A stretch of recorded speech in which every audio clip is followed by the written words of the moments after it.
الله اصل الاصل له. اصل الاصل مطلب دا دی چې سنت د قرآن نه وتی دي، د دې تشریع ده، اجماع د قرآن نه وځي، قیاس د قرآن نه وځي.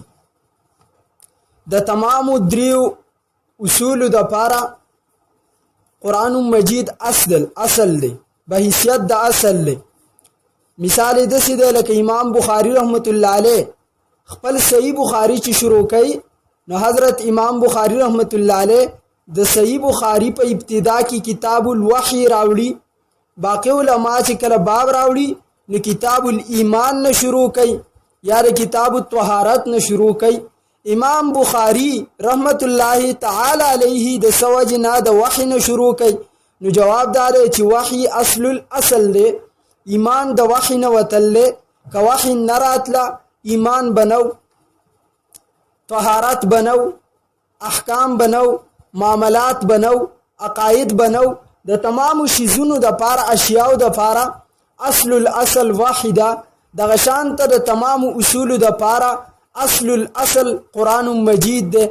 دیو جن صاحب د اصول الشاشی اغه شروع د البحث الاول فی کتاب الله تعالی د الله جل جلاله د کتاب نه کوي. کتاب الله تعالی کتاب د الله تعالی دا ځان له خاص لفظ د چوس براشي. د الله تعالی کتاب کم یو دی. کتاب خو هندوم لیکي، سیکیم لیکي، عیسایم لیکي، عالم لیکي، عام لیکي، خاص لیکي، معشوم لیکي، نارینه لیکي، زنانه لیکي.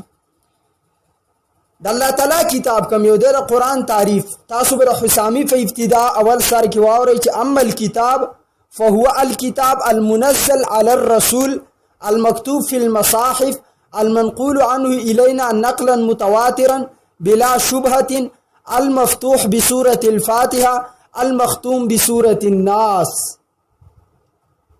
دا کتاب الله د قرآن تعریف دی.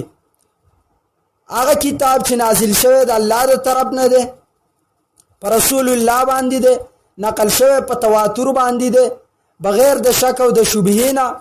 شروع د سورة الفاتحه نه دی، اختتام په سورة الناس باندې دی. دغه تویل شي قرآن چې کوم د سورة الفاتحه نه شروع ده په سورة الناس ختم ده، دا پر رسول الله نازل شوی، د طرف د الله نازل شوی دی. شک شبهه پکې نشته. بغیر د شک او شبهه نه امت ته په تواتر باندې رسیدل، یعنی د سند محتاج نه دی. په دې کې ضرور خبره کوم، صرف یو څو خبرې پکې دلته لازمي دي چې کوم علما کوي. ول کتاب پکې کتاب یو جنس دی. د دې لاندې ستا کتاب هم راغی، زما کتاب هم راغی، د حاجي صاحب کتاب هم راغی، د کاکا صاحب کتاب هم راغی. المنزل علی الرسول چې کله وایو د دې قید نه تمام نور کتابونه وتلو، تورات، انجیل، زبور تی وتلل، صرف قرآن پاتې شو. علی الرسول چې وایو نو تمام انبیاء ته خارج شول، امتیان ته خارج شول، پر رسول الله نازل شوی دی. المنقول عنه الینا نقلا متواترا، نقل متواتری چې کله وایو د دین هغه کتابونه خارج شو چې کم خلک د سند باس کوي. قرآن سند ته محتاج نه دی. بلا شبهه تینې چې کله وایو نو شبهه ازالت وشو چې په دې کې شبهه نشته، څنګه چې په باقی کتابونو کې خامخا سناسه شبهه پرته. المختوم بسورة الفاتحه د سورة الفاتحه شروع ده. المفتوح المختوم او ختم ده بسورة الناس په سورة الناس سره. دا کتاب الله د قرآن تعریف دی. صاحب د اصول شاشی حسامی راغسته او صاحب د نور الانوار دا تعریف د کتاب الله ذکر کړل. نو کتاب الله تعریف بعض خلک چې وایي قرآن، نو د قرآن تعریف هم فقه کړل، اصول فقه کړل. په خپل باندې قرآن مجید کې دا تعریف د ذکر نه دی.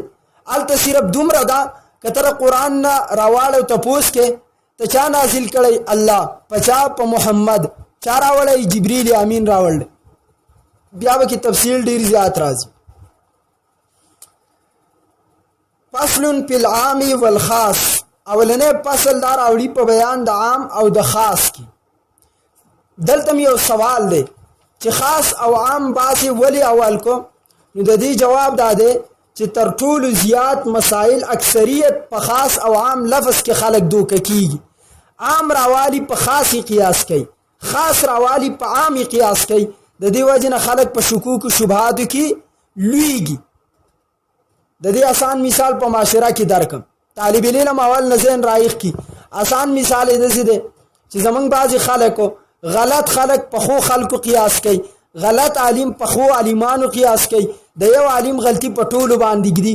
نو پکار دا دی چې انسان خاص وپېژني، عام وپېژني، دغه شان خواص وپېژني، عوام وپېژني. د هر یو څیز پېژندګلنه انسان وکړي، انسان به د شکوک شبهاتو نه په امان کې کړی شي.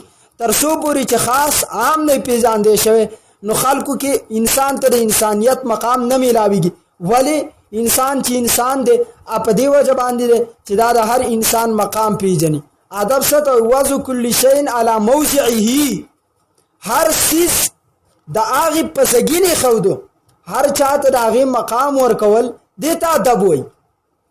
نو انسان چې انسان ګرځېدلی په وجه د عقل او ادب باندې دی، که عقل او ادب د ده نه اوچت کړی شي نو دا بیا صحیح انسان نه دی.